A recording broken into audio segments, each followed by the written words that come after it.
কুয়াকাটা ঘুরতে গিয়ে আমার সাথে যে এত বড় দুর্ঘটনা ঘটে যাবে সেটা কখনো ভাবতে পারিনি। আল্লাহ তাআলার অশেষ রহমতে খুব অল্পতেই বেঁচে গিয়েছি। তো কি হয়েছিল আমার সাথে আর কোথায় কোথায় ঘুরতে গিয়েছিলাম তাই নিয়ে থাকছে আজকের ভিডিও। তো আসসালামু আলাইকুম এভরিওয়ান, আই হোপ আপনারা সবাই ভালো আছেন।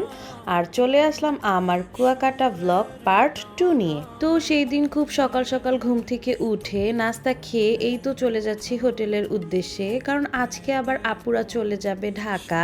তাই আপুদেরকে বিদায় দিতে আর যাওয়ার আগে আপুদের সাথে একটু দেখা করতে সোজা চলে আসলাম আপুদের রুমে। আর এখানে এসে দেখি অলরেডি আপুরা রেডি হয়ে গিয়েছে, তাদের প্যাকিংও সব কমপ্লিট। তাই আমরা কিছুক্ষণ সেখানে বসে থেকে আপুদের সাথে একটু গল্প করে নেই। এই তো আপুদেরকে বিদায় দিয়ে আইসক্রিম খেতে খেতে সোজা চলে যাচ্ছি আমরা বিচে, কারণ আব্দুল্লাহ খুবই বায়না করছিল বিচে যাওয়ার জন্য।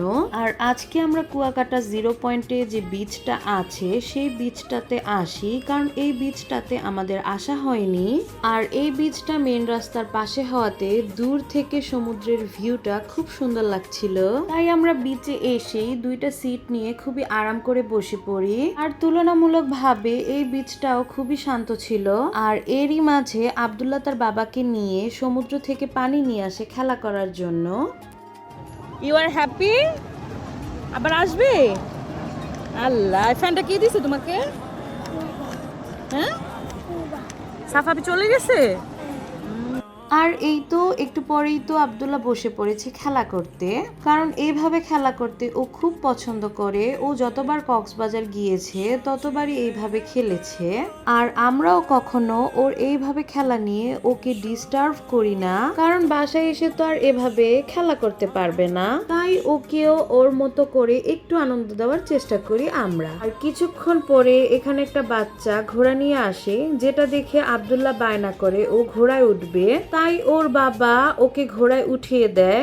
আমার তো খুব ভয় লাগছিল ওকে নিয়ে, কিন্তু ও এক ফোঁটাও ভয় পায়নি ঘোড়ায় উঠে। ও তো দিব্যি ঘোড়ায় উঠে ঘুরেও এসেছে। তারপর বাবা ছেলে নেমে পড়ে সমুদ্রে ভিজতে, আর আমি এখানে বসে থেকে একটার পর একটা খাবার খেতে ব্যস্ত, কারণ এইখানকার স্ট্রিট ফুডগুলো এত মজা যে এখনো আমার মুখে লেগে আছে। আর এই সেম স্ট্রিট ফুডগুলো কিন্তু আমি কক্সবাজারও খেয়েছি, কিন্তু ওখানকারটা একদমই মজা ছিল না।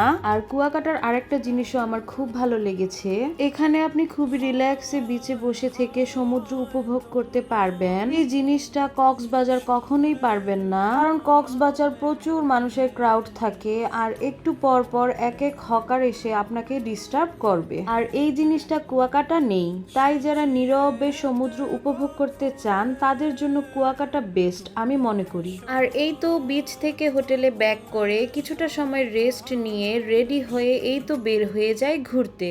আর হ্যাঁ, সেই দিন কিন্তু আমি শাড়ি পরেছিলাম, কারণ আমি এতবার কক্সবাজার গিয়েছি একবারও শাড়ি পরতে পারিনি। তাই এইবার আর শাড়ি পরা মিস করিনি। আর ওই দিনের ওয়েদারটা এত সুন্দর ছিল আর রাস্তার পাশের ভিউগুলো এত অসাধারণ ছিল, যেটা দেখে আমি তো পুরো ফ্যান হয়ে গিয়েছি কুয়াকাটার। আর এই তো ভিউ এনজয় করতে করতে কখন যে এসে পড়েছি আমাদের ঘোরার জায়গায় সেটা টেরই পাইনি। ওই তো দেখা যাচ্ছে সমুদ্র।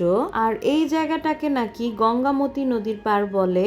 এত সুন্দর ছিল এই জায়গাটা, যেটা সরাসরি না দেখলে কেউ বিশ্বাসই করবে না। আমি তো রীতিমতো গাড়ি থামিয়ে নেমে পড়ি হাঁটার উদ্দেশ্যে, আর হাঁটতে হাঁটতে চলে আসি ঝিনুকের রাজ্যে। এইখানে এত পরিমাণে ঝিনুক ছিল যেটা আগে কখনো আমি দেখিনি। আমার তো মনে হয়েছে সমুদ্রের যত ঝিনুক ছিল এখানে এসেই জমা হয়েছে সব। তাই এইখানে আমরা অনেকটা সময় দাঁড়িয়ে অনেক ছবি ভিডিও তুলি। আর ট্রাস্ট মি, এই জায়গাটা এত বেশি সুন্দর ছিল যার এক ভাগও ক্যামেরায় ফুটে ওঠেনি। তাই মন ভরে এই জায়গাটা ঘুরে নিয়েছি। আর কিছুটা সামনে আগাতেই চলে আসি আমরা একেবারে নদীর লাস্ট প্রান্তে, যেখানে ছিল খুব সুন্দর সুন্দর অনেকগুলো দোলনা বাঁধা। আর তার পাশেই ডাব বিক্রি করা হচ্ছিল, যেটা দেখে আপনাদের ভাইয়া আমাদের জন্য ডাব নিতে চলে আসে, কারণ এইখানকার ডাবগুলো এত বেশি ফ্রেশ আর মিষ্টি ছিল যে আমরা যখনই দেখেছি তখনই এই ডাবগুলো খেয়েছি। আর আমরা দোল খেতে খেতে আপনাদের ভাইয়া ডাব নিয়েও চলে এসেছে আমাদের জন্য। তাই এখানে কিছুক্ষণ বসে থেকে ডাব খাওয়া শেষ করে আমরা একটু সামনের দিকে এগিয়ে যাই, যেখানে আরো অনেকগুলো সুন্দর সুন্দর দোলনা বাঁধা ছিল। আর এখানে এসে জানতে পারি এই জায়গাটাকে নাকি গঙ্গামতী নদীর পার দোলনা পয়েন্ট বলে। আর একটু সামনে যেতে দেখি দোলনার নিচে পানি ছিল, তাই সেখানে আর আমরা বসতে পারিনি। তাই সেখানে একটু ঘুরোঘুরি করে আবারও আমরা রওনা দিয়ে ফেলি আমাদের নেক্সট স্পটে। সেখানে যেতে পুরো সন্ধ্যা হয়ে যায় আমাদের, কারণ সেই জায়গাটা অনেক দূরে ছিল, যেখানে যেতে প্রায় 1 ঘন্টার উপরে সময় লেগেছিল আমাদের। আসলে এই জায়গাটা একটা চর ছিল, যেখানে নাকি বিশাল বড় একটা চর উঠেছে নদীর। আর এই চরটার নাম ছিল কাউয়ার চর। নামটা খুব হাস্যকর না? আমি তো এই নাম শুনে খুবই হেসেছি।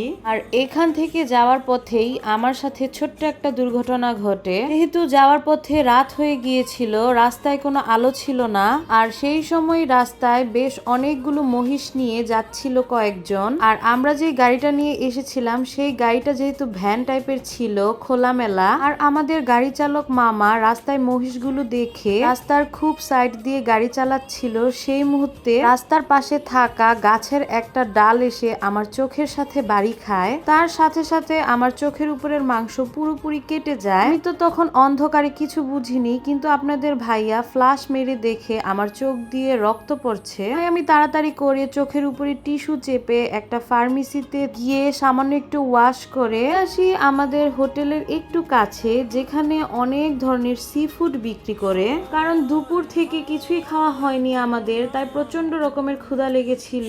তাই এই অবস্থায় চলে আসি সেখানে, কারণ খেতে তো হবে। আর একবার হোটেলে চলে গেলে আর বের হতে ইচ্ছে করবে না, তাই আমরা চাচ্ছিলাম একেবারে খেয়ে তারপর হোটেলে যাব। আর এই সি ফুড মার্কেটটা বেশ বড় ছিল, আর এইখানকার মাছগুলো খুব ফ্রেশ ছিল। আর এই ফ্রেশ মাছগুলো দেখে আমাদেরও সি ফুড খেতে ইচ্ছে করে।